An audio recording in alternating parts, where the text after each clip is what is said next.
Hi Mahesh, good morning and welcome on YourPedia. Thank you sir. Mahesh, let me congratulate you. आपकी selection हुई है polytechnic lecturer in Bihar public service commission और ये बहुत अच्छी job है और बहुत अच्छा नोबल प्रोफेशन है ये। और आज मैं आपसे इंटरेक्शन करना चाहता हूँ and I want to know आपकी जर्नी क्या थी और आपका ये पूरा एक्सपीरियंस कैसा था। और ये जो इंटरेक्शन है इसका मेन ऑब्जेक्टिव जो है ये स्टूडेंट्स जो सुनते हैं सुनेंगे आपकी बात सुनेंगे उनको एक मोटिवेशन मिलेगा आपकी अपनी जर्नी से और उनको सीखने को चीजें मिलेंगी और जो टीचिंग प्रोफेशन परस्यू करना चाहते हैं स्टूडेंट्स उनको बहुत अच्छा इंफॉर्मेशन आपकी तरफ से आएगा। तो मैंने इस इंटरेक्शन को कुछ पार्ट्स में इसको बांटूंगा। पहला पार्ट रहेगा आपके बारे में, आपकी बैकग्राउंड, आप कहाँ से हैं और आप का क्वालिफिकेशन कहाँ से हुआ है, स्पेशली जो ग्रेजुएशन है। फिर आपने उसके बाद ग्रेजुएशन के बाद आपने क्या किया, जॉब किया, तैयारी किया, कैसे इसके किया, जो फेलोर आपने फेस की होंगी उनको प्लीज शेयर करना, वो बच्चों के लिए बहुत इंपॉर्टेंट होती हैं। और साथ में आप उसके बाद आपने कैसे प्लान किया, क्या क्या आपने एग्जाम लिखे, जब तक आपकी ये फाइनल सिलेक्शन नहीं हो गई तब तक आपने क्या क्या किया वो बच्चों को आप थोड़ा सा बताएंगे। आपकी जर्नी वो सुनेंगे, आइडेंटिफाई करेंगे। सेकंड मेरा पार्ट रहेगा इंटरव्यू का, जो आपने इंटरव्यू दिया और इंटरव्यू का डिटेल, जो आपने टीचिंग टेस्ट दिया होगा, इंटरव्यू दिया होगा, उसका बिल्कुल डिटेल, क्या क्या क्वेश्चन आपसे पूछे गए। आप जानते हैं योरपीडिया बहुत बड़ा प्लेटफॉर्म है इंटरव्यू गाइडेंस के लिए, बच्चों के लिए। तो बच्चा यहाँ पे आता है ये सुनने के लिए कि साहब कैसे क्वेश्चन पूछे जाते हैं। तो वो आपका दूसरा पार्ट रहेगा और बीच में महेश जैसे से आप बताते जाएंगे तो मैं कुछ कुछ पॉइंट्स आपसे पूछता चला जाऊंगा। तो स्टार्ट करते हैं आपकी बैकग्राउंड से, आप अपने बारे में हमें डिटेल में बताएं। Okay sir.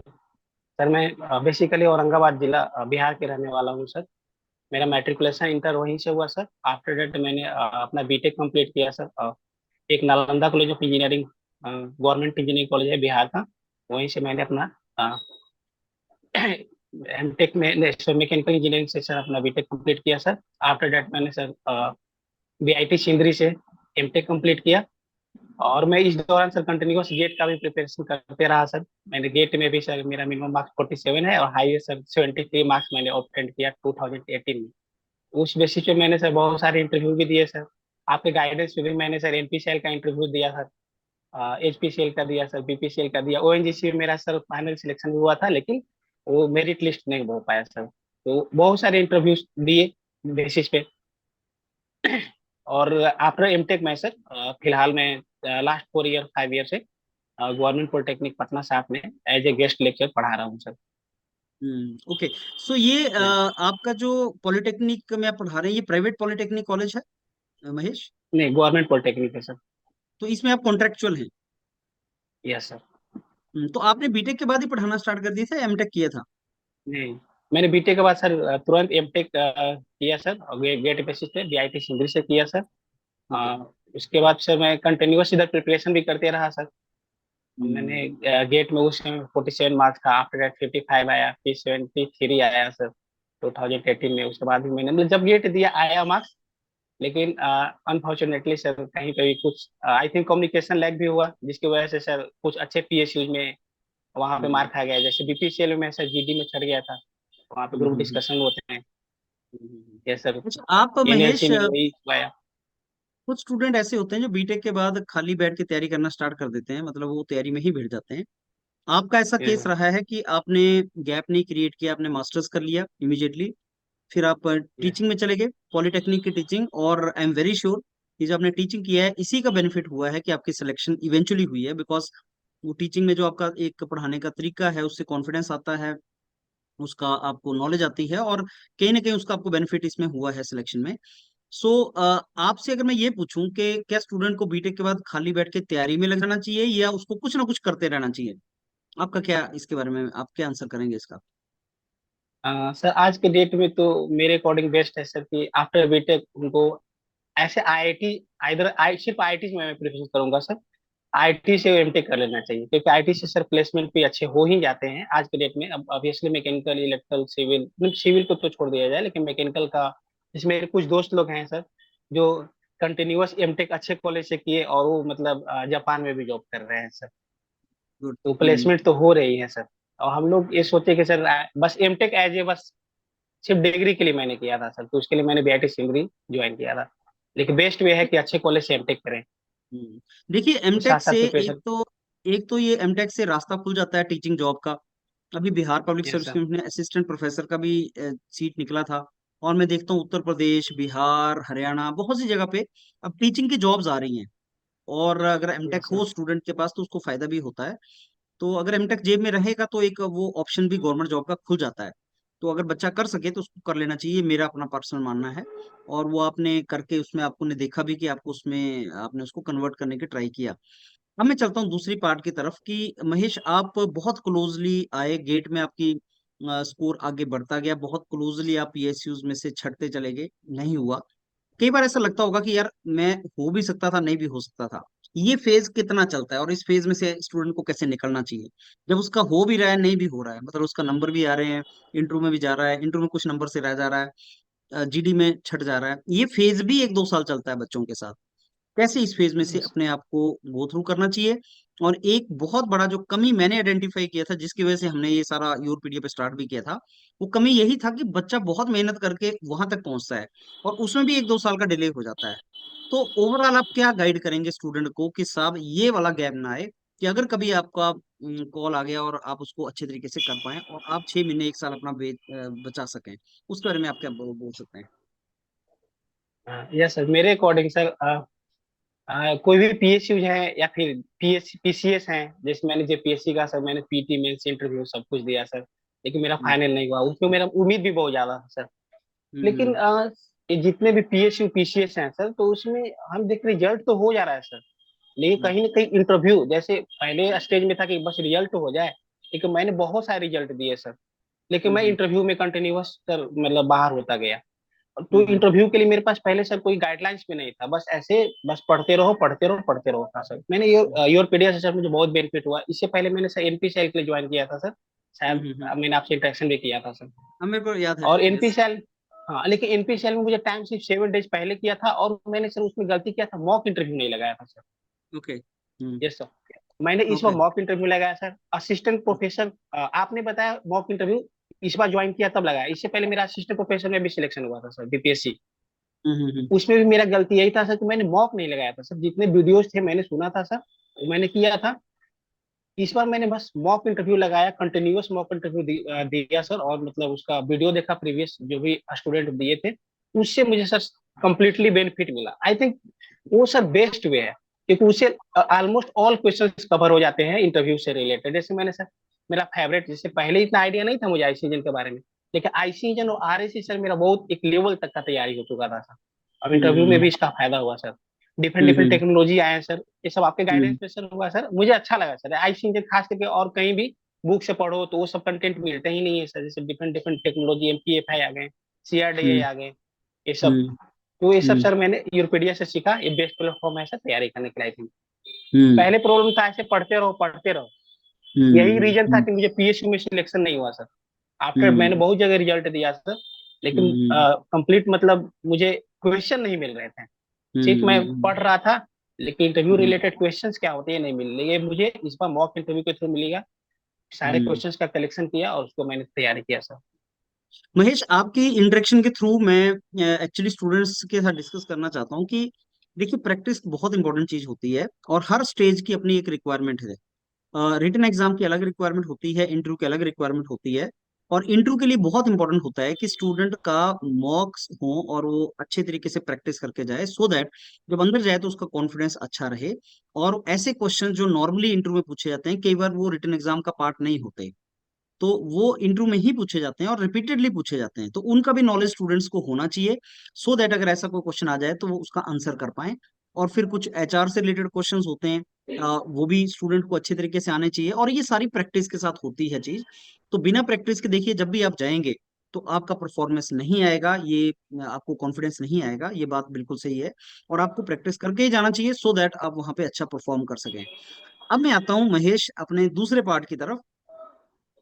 उससे पहले एक पूछूंगा आपसे कि आपका 4 साल का जॉब एक्सपीरियंस रहा है पॉलिटेक्निक के अंदर ही, कैसा एक्सपीरियंस है आपका 4 साल का जो आपने पॉलिटेक्निक में पढ़ाया है, क्योंकि वो आपको बहुत हेल्प करेगा अब इस जॉब के लिए। तो उसके बारे में थोड़ा सा हमें शेयर करें आप। हाँ, जैसे मैंने सर एमटेक कंप्लीट किया सर, तो गेट स्कोर पे बेसिस पे और सर एकेडमिक के बेसिस पे और इंटरव्यू के बेसिस पे सर मेरा पटना साथ में सिलेक्शन हो गया sir as a guest lecture. वहां से मैं हम्म, कंटिन्यूअस अपना जर्नी स्टार्ट किया। पहले मुझे पेपर मिला इंजीनियरिंग ग्राफिक्स मिला सर, और ड्राइंग का ही पार्ट है सर, यहाँ पे ग्राफिक्स हम्म, चलता है। तो हम्म, टफ था। शुरुआत में मैंने मेहनत किया सर, और इंटरव्यू में ग्राफिक्स से कंटिन्यूअस हर एक स्टूडेंट से, चाहे असिस्टेंट प्रोफेसर हो या फिर लेक्चर हो, दोनों में से ग्राफिक्स से क्वेश्चन पूछा गया। इससे पहले भी मुझे पूछा गया, इसमें भी पूछा गया सर। तो उसका थोड़ा सा मुझे बेनिफिट मिला सर ग्राफिक्स का। और हम्म, फिर यहाँ पे 4 साल से वही चीज पढ़ा रहा हूँ, तो मेरे अंदर कॉन्फिडेंस बिल्डअप हो गया सर। और दूसरे हम्म, पेपर में भी पढ़ाने का बिल्डअप हो गया, तो इसका थोड़ा सा एडवांटेज मिला सर। हम्म।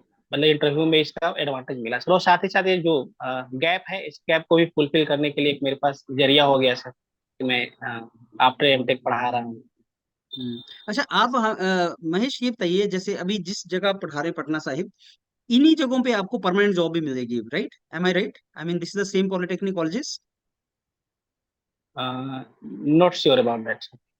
नहीं, लेकिन पॉलिटेक्निक में जो आपको जॉब मिलेगा, तो ये तो वही पॉलिटेक्निक कॉलेजेस है ना जहाँ पे आपको जॉब लगेगा as lecturer? Yes sir, yes हाँ, तो एग्जैक्टली ऐसे सर। बहुत से पॉलिटेक्निक होंगे पूरे बिहार के अंदर, और आप yes sir, eventually as a permanent faculty इन्हीं ऐसे ही पॉलिटेक्निक्स में सर्व करने वाले हो, right? Yes sir. Okay, okay. Now Mahesh, my next question is related to your interview. अब मैं आपसे रिक्वेस्ट करूंगा कि आप इंटरव्यू का बहुत डिटेल में बताएं स्टूडेंट्स को, कि आप जब गए तो कितने पैनल पे मेंबर बैठे थे। एंड आई डोंट नो, आपने असिस्टेंट प्रोफेसर का भी इंटरव्यू दिया है कि नहीं दिया है? अगर दिया है तो उसका भी शेयर यस करें सर। आप। और बताएं कि किस तरीके से क्वेश्चन आपसे पूछे गए थे जब आप अंदर गए। जैसे छोटी छोटी चीज बच्चा जानना चाहता है, कि सर जब अंदर गए तो कैसे हम बैठने के लिए बोला, उन्होंने नहीं बोला, अंदर बोर्ड पे तो नहीं भेज दिया, एचआर का क्वेश्चन पूछा, चेयरमैन साहब ने कहाँ से स्टार्ट किया, टेक्निकल के क्वेश्चन पूछे। तो जितना आप डिटेल में महेश बता सकते हैं, वो स्टूडेंट्स को बहुत बेनिफिट होगा। So over to you. Yes. तो असिस्टेंट प्रोफेसर में मैंने सर प्रिपरेशन किया था सर, वीडियो वीडियो देखे थे, लेकिन मैंने मॉक नहीं लगाया था, तो मेरे पास क्वेश्चन का कलेक्शन नहीं था सर। ये वहाँ पे प्रॉब्लम थी मेरे साथ सर। तो जब मैं वहाँ पे गया था सर, तो उन्होंने स्टार्टिंग में मुझे tell me something about yourself पूछा। उसके बाद फिर ऑब्वियसली एमटेक के बाद गैप था, तो गैप के बारे में पूछा। मैं बताया कि सर मैं यहाँ पे पढ़ाता हूँ। तो फिर उन्होंने ग्राफिक्स से क्वेश्चन स्टार्ट किया। पहला क्वेश्चन उन्होंने ग्राफिक्स से पूछा, फर्स्ट एंगल थर्ड एंगल में डिफरेंसेस प्रोजेक्शन से पूछा। उसके बाद उसी में सर एक मुझे एक लाइन था, which is incline to HP and VP both. हालांकि पॉलिटेक्निक में सर जो सिलेबस है वो बहुत लिमिटेड सिलेबस है, वो मुझे याद हो गया कंप्लीटली, लेकिन मैं उसके बारे में प्रिपरेशन नहीं किया था वो। और उसी से रिलेटेड वो मतलब पूछते रहे, लेकिन मैं वहां पे फिर नहीं बता पाया वो लाइन का एक्चुअल ट्रू लेंथ क्या होगा सर, जो कि एचपी से भी था और बीपी से भी इंक्लाइन था सर वो। और इंटरसेक्शन से वो लोग पूछा था, इंटरसेक्शन ऑफ सॉलिड से पूछा था, जो कि अभी सिलेबस में है नहीं, तो मैंने उतना प्रिपेयर नहीं कर पाया था उसका सर। आफ्टर दैट सर उन्होंने थर्मोडायनेमिक्स से क्वेश्चन पूछा था। तो थर्मोडायनेमिक्स में मैं अच्छा चाह रहा था सर। एक पूछा उन्होंने एंट्रोपी कैलकुलेट कैसे करते हैं, how to what is exergy पूछते हैं, एक्सर्जी अवेलेबल एनर्जी एबिलिटी, ये सब पूछ रहे थे। ये सब मैं ठीक ठाक बताया। वो पूछे हाउ टू कैलकुलेट एंट्रोपी, या फिर अवेलेबल एनर्जी कैलकुलेट कैसे करते हैं, एबिलिटी ऑब्वियसली एबिलिटी कैसे कैलकुलेट करते हैं। मैंने sir open system close system दोनों के लिए डायरेक्ट फार्मूला लिख दिया सर। वो पूछे कैलकुलेट कैसे करते हैं, ऑब्वियसली फाइव एबिलिटी फंक्शन होता है, तो फाइव उन्होंने फाइव टू उन्होंने हिंट भी किया था सर, कि एबिलिटी जो है वो पॉइंट फंक्शन या पाथ फंक्शन है। तो शुरुआत में मैं गलती बोल दिया सर पाथ फंक्शन, फिर मैंने तुरंत ही रिकॉल कर दिया कि नहीं सर पॉइंट फंक्शन है सर। अब इसलिए पॉइंट फंक्शन है, तो सर अब इसलिए डिफरेंसेस कैलकुलेट करने के लिए difference of two point function को कैलकुलेट ऐसे करते हैं। तो ये मैं नहीं बोल पाया। उस पर उन लोग बहुत हिंट भी करते रहे सर। वहां पे मैंने मार खाया, यहाँ पे भी सर। आफ्टर दैट उन्होंने पूछा था कि एक पेन था, मेटालिक पेन, इसको बनाने का क्या क्या प्रोसेस हो सकता है। मैंने बताया था सर कि इसको एक्सट्रूजन से भी बना सकता हूँ सर। यहाँ पे सर ऑब्वियसली ये टेपर्ड है, तो टेपर के लिए मैंने से उनको बताया था फॉर्म टेपर यूज करना होगा सर, इसलिए 4 टेपर टर्निंग का प्रोसेस है, तो मैंने फॉर्म टेपर बताया था। लेकिन वो सेटिस्फेक्शन नहीं थे। फिर उन्होंने बताया था मेटालिक बोतल कैसे बनाएंगे। प्लास्टिक बोतल मैंने ब्लो मोल्डिंग ये सब पढ़ा था सर, इंजेक्शन मोल्डिंग के थ्रू। और मेटालिक मोल्डिंग के लिए मैं सोच नहीं पाया सर, तो वहां पे भी मैं मार खाया था सर उसमें। उसके बाद फिर वहां पे मेरा शॉर्ट ड्यूरेशन में इंटरव्यू चला था सर, तो मुझे वहां पे 8 नंबर मिला था सर, और मैं ओवरऑल 3 पॉइंट समथिंग नंबर से सर पीछे हो गया था असिस्टेंट प्रोफेसर में। इस बार ओके। मेरा सर जर्नी थोड़ा सा अच्छा रहा सर। इस बार मुझे कॉन्फिडेंस था कि मैंने ऑलमोस्ट कंप्लीट किए हुए हैं कंटिन्यूअस सर। आप आइडिया होगा सर, कंटिन्यूअस मॉक देते रहा सर, विशाल सर थे, मनीष सर थे, कंटिन्यूअस मैं इसमें लगा रहा सर। और क्वेश्चन का कलेक्शन कर लिया था सर सब पेपर के रिगार्डिंग सर इसमें। हम्म, तो इसमें भी मैं अंदर गया तो सर पहले वही tell me something about your sir, 7 member थे पैनल में सर। हम्म, और फिर उन्होंने स्टार्टिंग में पूछा कि कौन कौन सब्जेक्ट आप पढ़ाते हो। पॉलिटेक्निक कॉलेज में मैंने ये मेंशन कर दिया था कि मैं पढ़ा रहा हूँ वहाँ पे, हम्म, तो क्या क्या हम्म, पढ़ाते हो, तो वो सब्जेक्ट उन्होंने पूछा था। फिर मैंने बताया हम्म, था सर कि मैं ये चीज पढ़ाता हूँ। हम्म, फिर स्टार्टिंग में उन्होंने पूछा आप क्या पढ़ाना चाहते हो। ये यहाँ हम्म, पे मुझे मौका मिला, अपॉर्चुनिटी मिला, क्या पढ़ाना क्या चाहते हो सर। जैसे हम्म, पूछे उसी मेरे अंदर कॉन्फिडेंस आ गई, चलो इस बार तो आई थिंक हो जाएगा। तो मैंने बताया हम्म, सर कि आईसीजे में मैं पढ़ाना चाहूंगा सर। तो आईसीजे में कौन सा टॉपिक, तो भाल टाइमिंग। तो भाल टाइमिंग बताया, एक्चुअल भाल टाइमिंग और आइडियल, आइडियल और रियल दोनों मैंने बताया सर। फिर आइडियल रियल में डिफरेंसेस क्या है, इस पे उन्होंने क्वेश्चन किया। और इसमें डिफरेंसेस जैसे वो जो, जैसे inlet valve open before sir 15 से 15 to 25 डिग्री, तो वो बोले कि रेंज क्यों लेते हैं इसके बारे में। मैंने बताया सर हाई स्पीड इंजन के लिए, या फिर जब इंजन पे ज्यादा लोड होगा तो ऑब्वियसली भाल्व को पहले ओपन होना पड़ेगा ताकि ज्यादा ज्यादा फ्यूल इनटेक हो सके, ऐसा मैंने बताया सर। तो ये ड्यूरेशन अच्छा रहा। इसी दौरान सर मैंने मुझे पता चला सर कि फोर स्ट्रोक इंजन में स्क्वेंजिंग भी होता है। इसे मुझे पता नहीं था सर कि फोर स्ट्रोक इंजन में स्क्वेंजिंग होता है। उन्होंने इसी से रिलेटेड वो जो जहाँ inlet valve and open exit valve दोनों सर ओपन रहता है, तो वो बोला कि ओपन क्यों होता है दोनों। इससे रिलेटेड उन्होंने मतलब बहुत देर तक मतलब इससे काउंटर क्वेश्चन पूछते रहे सर। मैंने सॉरी भी बोल दिया, फिर भी बोले कि नहीं नहीं तुम बताओ, कोशिश करो एक बार। तो जब मैंने ट्राई किया तो सर मैं अप्रोच कर दिया कि सर स्क्वेंजिंग मतलब obviously sir inlet air in कर रहा है और साथ ही साथ वो एग्जॉस्ट गैस को एग्जिट भी कर रहा है, मतलब some scavenging also occurs in four stroke engine. ये मुझे इस टाइम पता चला था और मैंने अप्रोच किया था सर। मैंने बताया भी सर उनको। ऐसे मैं भी बताया था कि सर इन जनरल तो मैं टू स्टॉक के बारे में जानता हूँ, तो स्क्वेंजिंग होती है सर जिसकी वजह से वहाँ एफिशिएंसी भी कम होती है। लेकिन फोर स्टॉक में भी स्क्वेंजिंग होती है सर, इस टाइम मुझे पता चला और मैंने अप्रोच किया था वो चीज का। तो आई थिंक ये सेशन मेरा अच्छा रहा यहाँ पे सर। हम्म, आफ्टर दैट उन्होंने हमसे पूछा फिर एक्चुअल और रियल में जो डिफरेंसेस है उसके बारे में पूछा सर। आइडियल और रियल में जो डिफरेंसेस, क्यों डिफरेंसेस है, ऐसा क्यों हो जाता है, कुछ इनर्शिया की वजह से होता है और कुछ हम लोग चाहते हैं को डिफरेंसेस रहे ताकि ज्यादा ज्यादा फ्यूल अंदर जाए, बर्न करे, इसके हम्म, लिए सर। ये सब इंटरव्यू राउंड में चला सर। उसके बाद फिर उन्होंने पूछा ड्यूरिंग बीटेक एमटेक आपने क्या किया, पढ़ाई के अलावा क्या किया। ये मैं नहीं बता पाया सर, अच्छी तरह से नहीं अपने आप को कन्विंस कर पाया। मैंने बताया सर कि मैंने इंटर्नशिप भी किया था सर 1 मंथ का, ये सब चीज मैंने बताया। लेकिन उन्होंने बताया कि पढ़ाई के अलावा आपने क्या किया। तो मैं जानबूझ कर नहीं बता पाया सर, जेपीएससी के साथ मेरे साथ इश्यू हो गया था। मैं बोल दिया था क्रिकेट उर्केट देखना पसंद करता हूँ, लिसनिंग म्यूजिक, और उन्होंने लिसनिंग म्यूजिक से इतने सारे क्वेश्चन पूछे कि मैं बता ही नहीं पाया सर। इंटरव्यू जेपीएससी का इंटरव्यू में तो यहाँ मैंने वो सब डायरेक्टली सॉरी बोल दिया सर, सॉरी सर, मतलब एक बोल दिया। उसके बाद फिर आया सिर्फ ग्राफिक्स पे सर, वो क्वेश्चन पूछे हमसे। ग्राफिक्स में क्वेश्चन पूछे वो सर, ऑटोमेशन के बारे में पूछे हमसे। ऑटोमेशन क्या होता है, hard automation, soft automation, AutoCAD. तो सर इसके बारे में उतना मैं नहीं बता पाया सर। और फिर first angle third angle projection यहाँ पे भी उन्होंने पूछा, तो वो सब उसको मैंने बताया सर, फर्स्ट एंगल और थर्ड एंगल में डिफरेंस है सर। फिर हमसे पूछे सर वो, और एक क्वेश्चन पूछे थे सर, मैं मैकेनिक से कुछ पूछे थे सर, डेल एम्बेड प्रिंसिपल क्या होता है सर। उसके बाद फिर मुझे पूछा, आई थिंक मुझे थोड़ा सा यस ये पूछा था क्लोज सिस्टम। ये बहुत इंटरेस्टिंग क्वेश्चन था sir. Open system and close system, तो क्लोज सिस्टम में सब वर्क डन पीडीबी होता है सर, होता है सर। और ओपन सिस्टम में ऑब्वियसली वीडीपी होता है। तो उन्होंने पूछा था कि वर्क डन होता क्या है, what is thermodynamic work done, मतलब सिंपल वर्क डन पूछा था उन्होंने क्या। तो मैंने वर्क डन वो सर वो भी बताया, वर्क डन जो हम लोग 12th बेसिक जो पढ़ते आ रहे, work is said to be done when direction of forces give hmm, the displacement in that direction, वो भी बताया। फिर थर्मोडायनेमिक्स के हिसाब से भी बताया सर, वो मैंने नहीं बताया। वो जो बुक पे जो लिखा है सर, वो बुक, वो जो स्टैंडर्ड बुक है वो पी के नाग का वो जो लाइन था सर, सोलर इफेक्ट वाला, मैंने नहीं बताया। एक्चुअली में शायद वही चीज वो पूछना चाह रहे थे, लेकिन जानबूझकर मैं उसको नहीं बता पाया क्योंकि उसमें एक्सप्लेन करना थोड़ा सा टफ हो जाता है सर उसको। तो मैंने सिर्फ ये बताया सर कि ड्यू टू एनर्जी इंटरेक्शन, अगर सिस्टम का बाउंड्री चेंज होती है तो हम समझते हैं कि सिस्टम पे वर्क हुआ है। मैंने ये वाला बताया था। तो उन्होंने बताया कि बताओ टरबाइन है, कैसा सिस्टम है, तो ओपन सिस्टम है सर। तो उसमें तो सिस्टम को बाउंड्री चेंज नहीं होती है, तो फिर उसमें वर्क कैसे कैलकुलेट करते हैं। तो मैंने बताया सर उसमें फ्लूइड का एक्सपेंशन होता है, तो फिर वो वहां से लीव आउट हो गया। फिर उसके बाद फिर और उन्होंने मुझसे पूछा सर, आ, आ, और कुछ मैकेनिक्स वगैरह से रिलेटेड क्वेश्चन पूछा सर कुछ।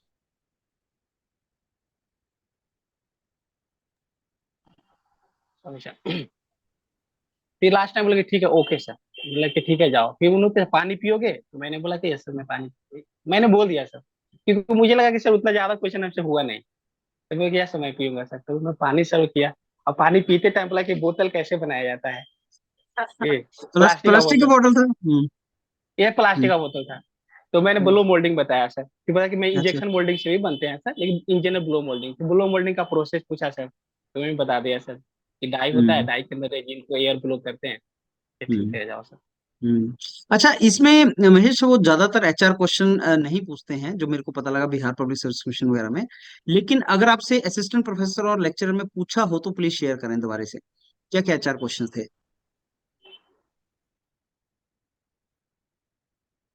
कुछ आपकी जॉब से रिलेटेड या आपके एरिया से रिलेटेड सर कुछ ऐसा? हम्म, नहीं, मुझसे गैप के बारे में पूछा था सर, तो मैंने गैप के बारे में बताया। और हम्म, एचआर क्वेश्चन है जेपीएससी में पूछा था सर, बीपीएससी में वे नहीं पूछते हैं सर, मतलब इस फील्ड में नहीं पूछते हैं, मतलब टेक्निकल में नहीं पूछते हैं, अदर डिफरेंट डिफरेंट फील्ड में पूछते हैं सर। ओके। जेपीएससी में एचआर क्वेश्चन बहुत सारे पूछे थे सर, लेकिन मैंने प्रिपरेशन नहीं किया था, और बहुत थोड़ा सा मार्क्स की वजह से मेरा फाइनल सिलेक्शन नहीं हो पाया था सर। चलिए कोई बात नहीं। Polytechnic lecturer is a very good opportunity Mahesh. अच्छा महेश, आपने बहुत डिटेल में सब कुछ बताया है स्टूडेंट्स को। अब लास्ट में अगर कोई मैसेज आप स्टूडेंट्स को देना चाहें, yes sir, sorry sir, call आ कोई रहा है सर। मैसेज अगर स्टूडेंट्स को देना चाहें आप, जो आपको सुन रहे हैं। हाँ, ये सर दो मैसेज देना चाहूंगा सर। मुझे जर्नी में काफी समय लगा सर, तो ऑब्वियसली बहुत सारे लोगों को समय लगता है, तो उसके पीछे मैं सिर्फ ये रीजन देख रहा हूँ, खास करके बिहार के लोगों को सर, कि जैसे ही हम लोग पास करते हैं तो सिर्फ दिमाग में एक चीज होता है कि कोई भी जॉब चाहिए, बस जॉब चाहिए, गवर्नमेंट जॉब चाहिए। तो उसके लिए हम्म, हम लोग क्या करते हैं सर, गेट का प्रिपरेशन करते हैं, रेलवे का भी हम्म, प्रिपरेशन करते हैं, एसएससी का भी प्रिपरेशन करते हैं, बीपीएससी जेपीएससी, ये सब सारे चीज का प्रिपरेशन करते हैं। और हम्म, यही फेल्यूर का सर मेन पॉइंट है। आई थिंक मैं तो हम्म, सबसे बड़ा फेल्यूर का यही रीजन समझ रहा हूँ कि मुझे इतना टाइम लगे, तो इसी की वजह से लगा। मैं सर कंटिन्यूअस रेलवे का भी जॉब मतलब फॉर्म भरते गया सर, रेलवे में भी सिलेक्शन प्री हो गया सर, फिर मतलब कुछ मेंस भी हुए, मतलब फिर फाइनल नहीं हो पाया सर, इस तरह के सिचुएशन आते रहा सर। कभी बीपीएससी का तैयारी करने लगा, सिविल सर्विसेज का, तो ऐसे मतलब सिंगल चीज पे कभी फोकस नहीं किया। तो सबसे ओके। बड़ा प्रॉब्लम तो ये है कि कोई भी स्टूडेंट हो, वो एक हम्म, सिंगल गोल को सेटअप करे और सिर्फ उसी में और उस पर फोकस करे। परस्यू करें। ऑब्वियसली मैंने सर एक साल गेट के लिए कोशिश किया था, तो अच्छा स्कोर हम्म, किया था, 73 मार्क्स ऑब्टेन किया था सर। ओके। तो पहला तो ये है सर। दूसरा ये हम्म, सर कि फ्रस्ट्रेशन होती है सर, ऑब्वियसली हम्म, कभी कभी समय लगते हैं, बहुत सारे कलीग्स बैचमेट के हो जाते हैं, हम्म, लेकिन उस टाइम जरूरत होती है सर पैसे से रखने के लिए, दो लोग चार लोग जो बोले तो चुपचाप सुनना हम्म, होता है, और कंटिन्यूअस हम्म, कंटिन्यूटी को नहीं छोड़ना होता है सर, कंटिन्यूअस हम्म, कंटिन्यूटी को मेंटेन करें, हम्म, बस। कभी न कभी सर हो ही जाता है सर, सक्सेस मिल ही हम्म। जाता है, अब इसलिए हम यही दे- देते हैं सर। हाँ, देर सवेर होता है पर हो जाता है। यस सर, मैंने चलिए बहुत बहुत अच्छा है। लोगों को देखा, मेरे केस में भी ऐसा ही कुछ हुआ सर। ओके। चलिए मेरा बहुत रिजल्ट अच्छा सर है Mahesh. Continuous, yes yes sir, yes sir. हाँ प्लीज से, यू आर सेइंग समथिंग। मेरा रिजल्ट सर हर एक जगह सर, मतलब ऑलमोस्ट ऑल एग्जाम्स में रिजल्ट हो जाते थे सर, फाइनल नहीं हो पाता था। बीपीएससी जेपीएससी इससे पहले अब एई में भी हुआ था सर। हाँ जी महेश, मैं वही पॉइंट फोकस करने की ट्राई कर रहा हूँ। यहाँ पे एक गैप है बहुत बड़ा। मैंने ये आइडेंटिफाई किया है कि स्टूडेंट्स का जब वो स्टेज आ जाती है ना कि उनको कॉल्स आना स्टार्ट हो जाती हैं, तो कन्वर्ट नहीं होती, क्योंकि उन्होंने रिटन एग्जाम की तैयारी तो बहुत अच्छी कर ली है, लेकिन इंटरव्यू वगैरह का बहुत अच्छा तैयारी नहीं हुआ है उनका। उसकी वजह से थोड़ी थोड़ी वजह से वो छूटता चला जाता है मामला। इसलिए क्या है कि अगर वो उसकी भी अच्छे तरीके से प्रिपरेशन कर लें स्टूडेंट्स, तो उनके साल, 6 महीने, 1.5 साल, 2 साल, जो एफर्ट है, जो स्ट्रगल है, वो कम हो जाएगा। और वो उस स्टेज पे हो रहा होता है जब आपको जॉब्स की रिक्वायरमेंट होती है बहुत ज्यादा। तो वो चीज बहुत इंपॉर्टेंट है एक्चुअली। इस रिटन एग्जाम का preparation sir and interview completely different है। हालांकि ये मतलब फील तो बाद में होता है, आफ्टर दो चार इंटरव्यू, पांच छह इंटरव्यू मतलब देने के बाद ही फील आता है, तो कम्प्लीटली डिफरेंट है सर। इंटरव्यू डिफरेंट है और रिटन एग्जाम डिफरेंट है। तो ज्यादा मैटर करता है सर कि अगर हम इंटरव्यू का प्रिपरेशन कर रहे हैं, तो इंटरव्यू से क्या क्या क्वेश्चन हो सकते हैं, क्या क्या बन सकते हैं, उस पर फोकस करना सबसे इंपॉर्टेंट है सर। और मुझे इस एग्जाम में इसका बेनिफिट मिला सर। नहीं सही है। तो मतलब जो आपका वो भी प्रिपरेशन हो जाएगा, तो आपको इवेंचुअली फाइनल सिलेक्शन आपका जल्दी हो जाएगा, दैट इज द थिंग। बाकी ये कि जब मेहनत करने लगते हैं महेश, तो साल 6 महीने कोई पहले चला जाता है, कोई बाद में जाता है, पर मेहनत करने वाले का हो जरूर जाता है, ये पक्की बात है। चलिए then, it was a wonderful session on this Sunday morning. Mahesh, मैंने आपका टाइम लिया। And I am thankful to you for that, and I wish you all the very best. ये बहुत अच्छा प्रोफेशन है, नोबल प्रोफेशन है टीचिंग, क्योंकि ये एक ऐसा प्रोफेशन है जो बच्चों का भविष्य चेंज करता है, और बच्चे जो हैं बाद में वो कंट्री का भविष्य चेंज करते हैं। अब परसों जो है वो हैप्पी टीचर्स डे है, तो मैं आपको एडवांस में ही हैप्पी टीचर्स डे बोल रहा हूँ। और आप एक बहुत अच्छे टीचर बने, और हजारों बच्चों का भविष्य आप बनाएं, और जिससे कंट्री का भविष्य बनेगा। तो thanks a lot again Mahesh, and all the very best for your profession. Thank you sir.